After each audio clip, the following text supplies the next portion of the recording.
In 1972, thieves walked away with $27 million in jewels from Manhattan's prestigious Pierre Hotel. That's nearly $500 million today. The criminals discovered a shocking security flaw. The hotel's safety deposit boxes, containing millions in valuables, were protected by just 2 guards on the graveyard shift. This vulnerability enabled them to execute what would become America's largest hotel heist. What happened next defies belief. And despite the audacity and scale of the crime, not a single person was ever convicted.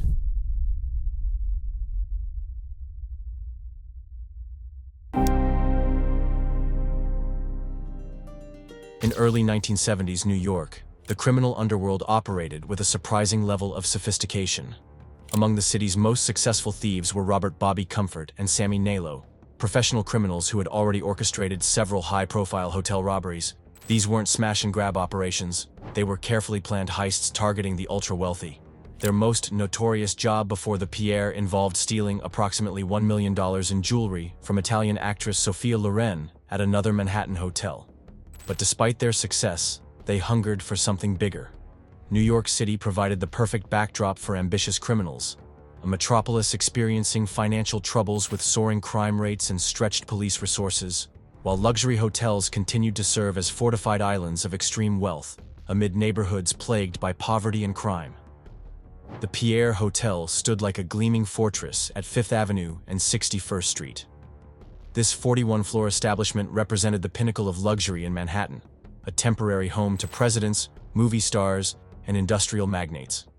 Its reputation as one of the most prestigious addresses made it a treasure trove of potential targets. This wasn't a random choice, but a calculated decision based on a critical security vulnerability Comfort and Nalo discovered through careful observation. Despite housing millions in valuables, the Pierre operated with surprisingly minimal security during off-hours. The hotel maintained only 2 security guards during night shifts to protect hundreds of safety deposit boxes filled with cash, jewelry, and other valuables. This skeleton crew was tasked with guarding the possessions of some of the world's wealthiest individuals. Timing proved crucial to the heist's planning. January 2nd, 1972, represented the perfect opportunity, the day after New Year's celebrations, when many guests would be sleeping heavily after late-night parties. More importantly, many wealthy patrons had temporarily placed their expensive jewelry in the hotel's safety deposit boxes, rather than keeping valuables in their rooms. The boxes, conveniently located near the hotel's lobby, contained a fortune, exceeding what might be found in even the most luxurious suites.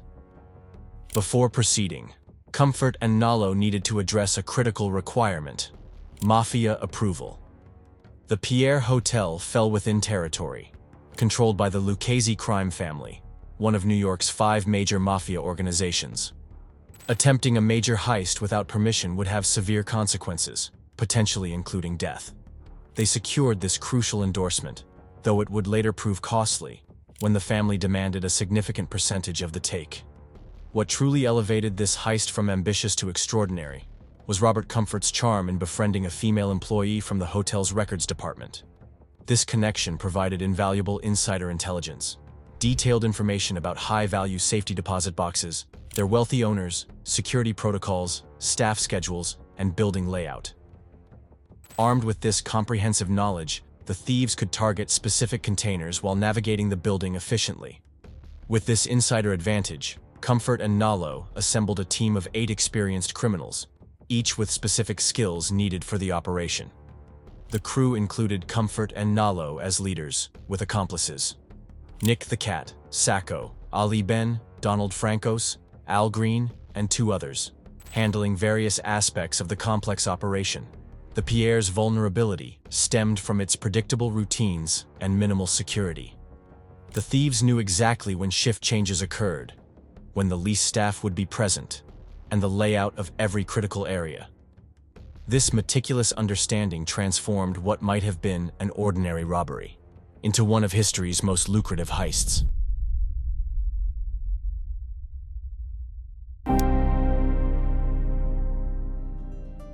The moment that transformed their meticulous planning into action. came at precisely 3:50 a.m. on January 2nd, 1972. A black Cadillac limousine pulled up to the Pierre's 61st Street entrance, carrying 8 men about to execute what would become not just the most lucrative hotel heist in American history, but perhaps its most bizarrely courteous criminal operation. The night guard, expecting the arrival of Dr. Foster, an alias Comfort had cleverly reserved in advance, welcomed the men without suspicion. Within moments, the thieves revealed their true intentions, swiftly taking control of the lobby. Then, something extraordinary happened. They spoke in hushed, respectful tones, no shouting, no threats. As they began handcuffing staff and guests, they did so very gently, ensuring no one would be manhandled or hurt. The growing collection of hostages, eventually 19 individuals, found themselves in what resembled an impromptu formal gathering rather than a high-stakes robbery. 36 handcuffs had been brought, yet the thieves deployed them with surprising discretion. "Sir, please place your hands behind your back." "Miss, I apologize for the inconvenience." These formalities continued throughout the night, maintaining a level of professionalism, more fitting for the hotel staff. They had incapacitated. When elderly or ill-looking hostages appeared, the thieves made the conscious decision to leave them unrestrained entirely. The operation took an unexpected detour when a nervous Brazilian businessman attempted to slip through the lobby. His demeanor immediately caught their attention. A brief interrogation revealed the truth. He was a newlywed guest, sneaking away from his wife and mother-in-law upstairs to visit his mistress. The thieves watched, unwitting witnesses to domestic drama, as both women eventually descended to the lobby searching for him. His infidelity discovered during a multi-million-dollar heist, the most extraordinary circumstances imaginable. Then came the true crisis. A hostage suddenly clutched his chest and collapsed to the floor. The room froze. Heart attack. Rather than abandoning the victim or accelerating their timeline, Comfort made an astonishing decision. He picked up the phone, his fingers steady. Dialed 911. The robbery was still actively underway. Police and paramedics arrived minutes later to an unusual scene. Comfort stepped forward, calm and collected.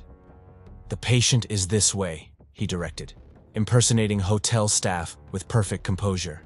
The medical team treated the victim and departed, completely unaware of the millions in valuables being methodically removed from the vault mere yards away.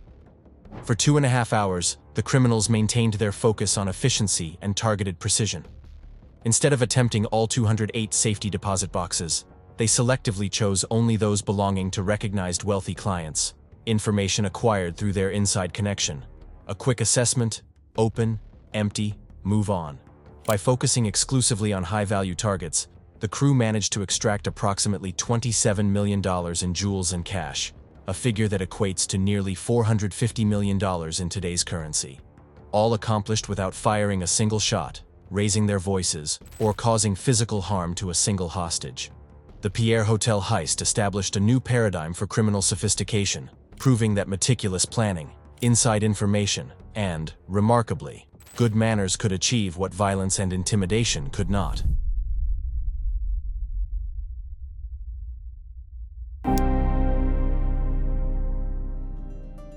Their criminal masterpiece was almost complete.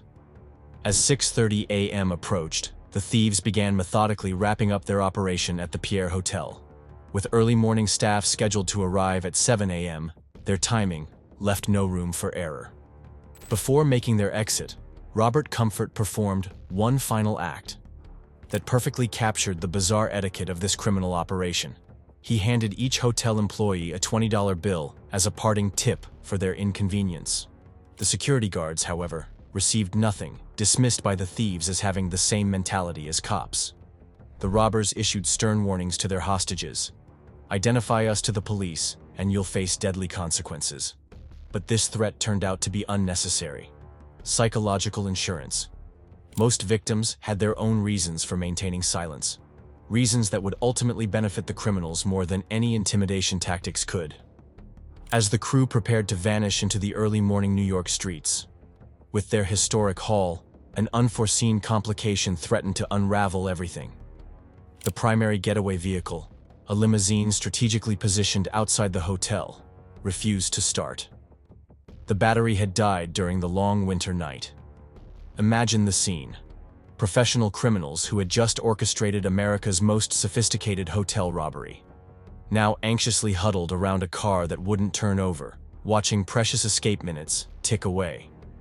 Their backup plan involved a second vehicle, attempting to jumpstart the limousine. But this rescue effort required making an illegal turn on the street outside the pier. In what can only be described as criminal serendipity, this traffic violation caught the attention of nearby police officers, the very authorities tasked with preventing crimes like the one that had just occurred. What happened next defies all criminal probability. Rather than investigating why these men were frantically trying to start a limousine outside a luxury hotel at dawn, the officers approached with an entirely different purpose. The police, completely unaware of the historic heist that had just taken place, mere feet away, actually assisted the thieves with their vehicle troubles. The criminals must have maintained remarkable composure during this surreal encounter, casually chatting with law enforcement while millions in stolen jewelry and cash sat nearby. This unintentional police assistance became the perfect capstone to a robbery defined by improbable good fortune. The thieves drove away from the pier with $500 million in today's money, having been helped in their escape by the very institution designed to apprehend them. The aftermath revealed another layer of protection for the criminals. Many wealthy victims, when questioned about what had been stolen, suddenly developed selective memories. Their reluctance wasn't born from fear of the robbers, but from concerns about their own financial secrets. Reporting stolen valuables would mean admitting to possessions that might raise uncomfortable questions from tax authorities about undeclared assets. This wall of silence from the victims themselves created an investigative dead end, despite authorities having dozens of potential witnesses. The distribution of the stolen fortune began immediately. The thieves dispersed the valuables through carefully established channels, with significant portions transported to Detroit, where they entered the underground market. But not all the spoils remained accounted for among the core group. One associate reportedly fled to Mexico with a substantial portion of the haul and simply vanished, taking both his identity and a fortune in jewels with him. Neither the man nor the treasure was ever seen again. This rapid dispersal of assets, across multiple locations and through various criminal networks, ensured that recovering the stolen items would be nearly impossible. Law enforcement faced a puzzle, with deliberately missing pieces, witnesses who wouldn't talk, evidence that had crossed state and international borders, and suspects who maintained perfect alibis.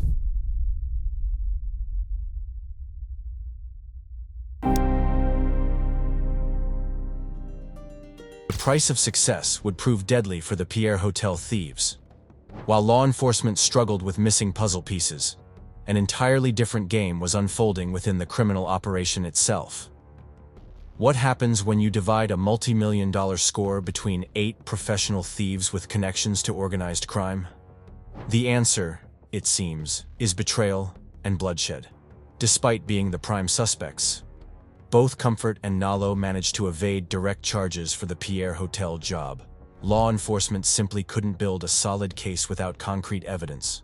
But while they escaped the long arm of the law, they couldn't escape the complicated web of criminal affiliations that made their heist possible in the first place. The first cracks in their criminal brotherhood appeared when Samuel Nalo attempted to fence the stolen jewels through Christy the Tick Fornari, a consigliere of the Lucchese crime family.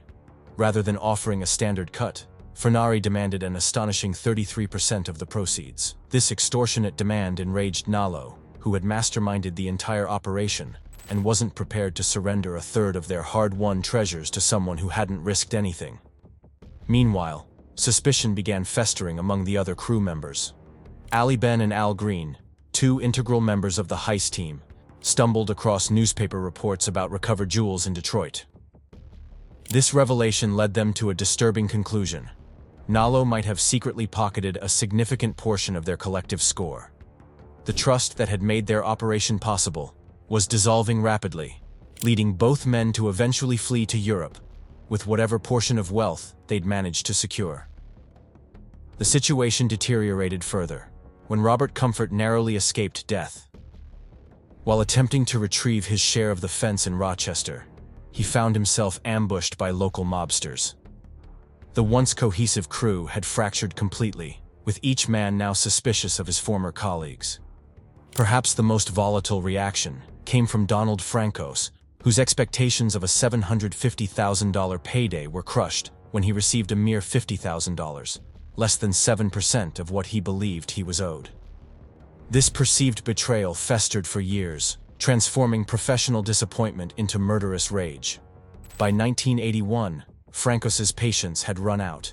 He tracked down and murdered both Ali Ben and Al Green, eliminating two of his former partners, over what he considered their role in cheating him out of his rightful share. The deaths didn't end there. In 1988, Samuel Nallo, the mastermind who had envisioned and orchestrated the entire operation, was gunned down by an unknown assailant. Interestingly, despite his murderous vendetta against others from the crew, it wasn't Francos who pulled the trigger on Nallo. The identity of Nallo's killer remains unknown to this day, adding yet another layer of mystery to the bloody aftermath of America's largest hotel robbery. One by one, the perpetrators of this remarkable crime met violent ends. Of the 8 men who executed the Pierre Hotel heist with such precision and politeness, 7 would ultimately die, many by violence directly connected to disputes over their ill-gotten gains. The perfect crime had spawned a perfectly deadly aftermath. Today, only Nick the Cat Sacco remains alive to tell the tale. Unlike his deceased colleagues, Sacco managed to navigate the dangerous waters of criminal enterprises long enough to secure a spot in the Federal Witness Protection Program, though for matters unrelated to the Pierre Hotel job. From this protected position, he collaborated with writer Daniel Simone on a revealing book titled The Pierre Hotel Affair: How 8 Gentlemen Thieves Orchestrated the Largest Jewel Heist in History, providing a first-hand account of both the meticulous planning behind the heist and its bloody aftermath. The story of the Pierre Hotel heist stands as a stark reminder of the hollow promise of honor among thieves. What began as a masterfully executed robbery, notable for its lack of violence and respectful treatment of hostages, spawned a deadly chain reaction that claimed almost all its participants. The thieves who'd been so careful not to harm anyone during their operation ultimately couldn't extend the same courtesy to each other when millions of dollars hung in the balance. Half a century has passed, yet the Pierre Hotel heist remains one of history's most perfectly executed crimes, officially unsolved by authorities. The criminal justice system never officially closed the case, and the treasure trove of jewels, cash, and valuables remains largely unrecovered. The missing fortune, now valued at approximately $450 million, continues to tantalize investigators and crime enthusiasts alike. Particularly strange is the case of the single necklace recovered in Detroit. Despite its significant value, no legitimate owner ever stepped forward to claim it. This unclaimed piece speaks volumes about the wealthy victim's complicated relationships with their possessions, many likely preferring anonymity over transparency with tax authorities. If this glimpse into the criminal underworld of 1970s New York fascinated you, hit that subscribe button and like the video for more historical mysteries that time has nearly forgotten. Let us know in the comments which legendary heist you'd like us to investigate next. Perhaps D.B. Cooper's airplane disappearance, or the Isabella Stewart Gardner Museum theft? Until next time.